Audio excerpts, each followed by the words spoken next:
অনেকেই জানে না পাকা জালি কুমড়া বা চাল কুমড়া যেটাই বলি সেটা দিয়ে যে এত মজাদার একটা ডেজার্ট আইটেম বানানো যায়। আসসালামু আলাইকুম। কি বলছি বিশ্বাস হচ্ছে না, আজকে সেটাই আমি বানিয়ে দেখাবো। এই জন্য আমার লাগবে একদম পাকা একটা জালি কুমড়া। এই জালি কুমড়া কিন্তু পাকলে উপর থেকে একটা চুনের আবরণ পড়ে। আমি এগুলো মুছে মুছে ফেলে দিয়েছিলাম কাটার জন্য। ডেজার্ট বানানোর জন্য যত বেশি পাকা কুমড়া নেওয়া যায় ততই স্বাদ হয় বেশি। কুমড়াগুলো বড় বড় টুকরা করে আমি বাহিরের সিরকাগুলো এভাবে একটু মোটা করে ফেলে দিয়েছি আর ভিতরের বিচিগুলো এভাবে কেটে নিয়েছি। কাটা হয়ে গেলে একটা প্লেটের উপরে এক এক টুকরা জালি কুমড়া নিয়ে কাঁটা চামচের সাহায্যে এভাবে সমস্ত শরীর কেচে নিতে হবে যাতে কোথাও ফাঁকা না থাকে, এটাও খেয়াল রাখতে হবে। এই কাজটা কাঁটা চামচের সাহায্যেই করতে হবে আর এমন ভাবেই করতে হবে যে যখন টুকরো টুকরো করা হবে তখন একটা চাপ দিলে যাতে ভিতর থেকে পানি বের হয়। দেখেন আমি কত বড় চাল কুমড়ার টুকরোগুলো করেছি, তারপরও চাপ দেওয়ার পরে ভিতর থেকে পানি বের হয়ে যায়। এগুলোকে পরিষ্কার করেই কেটেছি, তারপরও আবার একটু ধুয়ে পরিষ্কার করে নিলাম। আর সেদ্ধ করার জন্য আমি একটা পাতিলে পানি দিয়ে দিয়েছি।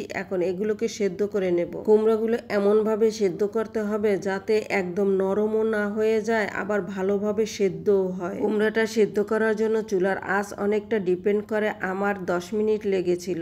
কুমড়া সেদ্ধ হয়ে গিয়েছে। আমি এটা ছাকার জন্য পরিষ্কার একটা কাপড় নিয়ে নিলাম। এখন এর উপরেই ঢেলে দেব।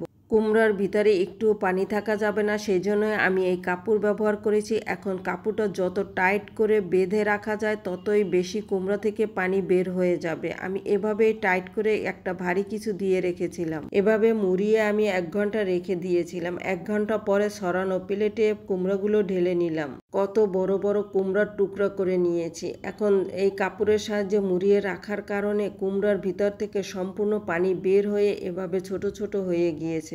এবার আসি মূল রান্নায়। মূল রান্নার জন্য চুলাইতে একটা কড়াই বসিয়ে এর ভিতরে দিয়ে দেব 2 টেবিল চামচ ঘি। ঘিটা একটু গলে আসলে দিয়ে দেব 4টা এলাচ আর ছোট ছোট 2 টুকরা দারচিনি। ঘির মধ্যে এই মশলাগুলো একটু ভেজে নেব। এতক্ষণে ঘিও গরম হয়ে যাবে। এখন দিয়ে দেব কুমড়াগুলো। চুলার আঁচ মিডিয়ামে রেখে 15 মিনিটের মতো আমি ঘিয়ের মধ্যে কুমড়াগুলো খুব ভালো করে ভেজে নেব। গ্রামগঞ্জে খুব প্রচলিত ছিল আগেকার দিনে, নানি দাদিরা পাকা জালি কুমড়া দিয়ে পাকা শশা দিয়ে এভাবে মোরব্বা রান্না করত। কুমড়াগুলো খুব ভালো করে ভাজা হয়ে গিয়েছে, রঙও একটু হালকা চেঞ্জ হয়ে আসছে। এখন দিয়ে দেব আগে থেকেই 1 বাটি নারিকেল। আমি খুব মিহি করে ব্লেন্ড করে রেখেছি সেটা। নারিকেল আর কুমড়া মিলিয়ে আরো 5-7 মিনিট আমি ভেজে নেব। এতে নারিকেল থেকে সুন্দর একটা ঘ্রাণ বের হবে। আর এখন দিয়ে দেব সামান্য একটু লবণ। মিষ্টি জিনিসে লবণ দিলে স্বাদটা আরো বেশি হয়। এ পর্যায়ে দিয়ে দেব চিনি। আমি এখানে 1.5 কাপ চিনি দিয়েছি। আপনারা মিষ্টি কম বেশি যে রকমের খাবেন সেই অনুযায়ী দিয়ে নেবেন। আমি একটু বেশি খাই দেখে বেশিই দিলাম। চিনিগুলো গরম পেয়েই গলে গিয়েছে। আর এর ভিতরে আমি দেওয়ার জন্য আগে থেকে 2 লিটার লিকুইড দুধ জাল করে আধা লিটার বানিয়েছি। জাল করতে করতে দুধে কিন্তু অনেক বড় একটা সর পড়ে গিয়েছিল উপরে, সেই সরটার সহই আমি সবটুকু দুধ দিয়ে দেব।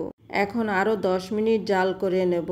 ততক্ষণে কুমড়াগুলো শিরা খেয়ে টয়টুম্বুর হয়ে যাবে। শিরাগুলো অনেকটাই টেনে এসেছে। এখন আর বেশি জাল করা যাবে না, তাহলে একদম শুকিয়ে যাবে। মাঝখানে মিষ্টি চেক করে দেখলাম আরো একটু মিষ্টির দরকার, তাই আমি সরাসরি চিনি ব্যবহার না করে আধা কাপ কনডেন্স মিল্ক দিয়ে দেব। কনডেন্স মিল্ক দেওয়ায় 1 কাজে 2 কাজ হলো, মিষ্টির কাজও হলো আবার স্বাদও একটু বাড়িয়ে নিলাম। আরো 1 মিনিটের মতো রান্না করে আমি চুলা বন্ধ করে দেব। চুলা বন্ধ করে দিয়ে আমি আরেকটা জিনিস এর উপরে দেওয়ার জন্য বানিয়ে নেব। সেটা হলো 2 টেবিল চামচ গুঁড়ো দুধের সাথে 1 টেবিল চামচ ঘি দিয়ে একটু মাখিয়ে নেব। ঘিয়ে মাখা গুঁড়ো দুধ আমি এখন ডেজার্টের উপরে দিয়ে দেব। এই দেওয়ার কারণ হলো এক স্বাদ বেড়ে যাবে যখন এটা নিয়ে খাওয়া হবে আর টাটকা ঘিয়ের ঘ্রাণ আসবে। তৈরি হয়ে গেল মজাদার পাকা জালি কুমড়া দিয়ে ডেজার্ট। এটার অথেন্টিক নাম হলো কুমড়ার মোরব্বা। কুমড়ার মোরব্বা নারিকেল আর চিনি দিয়েও শুধু বানিয়ে খাওয়া যায়, তবে দুধ দিলে বেশি স্বাদ হয়। তাই আমিও স্বাদ বাড়ানোর জন্য ধাপে ধাপে দুধ ব্যবহার করলাম। চাইলে উপরে কিশমিশ বাদামও এখন দিয়ে দেওয়া যায়। এগুলোর আর দরকার নেই, যা দিয়ে রান্না করেছি এটা খেলেই এর স্বাদ ভোলা যাবে না। কুমড়ার মোরব্বা সবচেয়ে বেশি খেতে মজা হয় চালের রুটি অথবা ছিটা রুটি দিয়ে। আমিও চাল কুমড়ার মোরব্বা খাওয়ার জন্য চালের রুটি বানিয়ে নিয়েছি, এটা দিয়েই খাবো। এখন আর লোভ সামলাতে পারছি না, দেখতেই কতটা লোভনীয় লাগছে।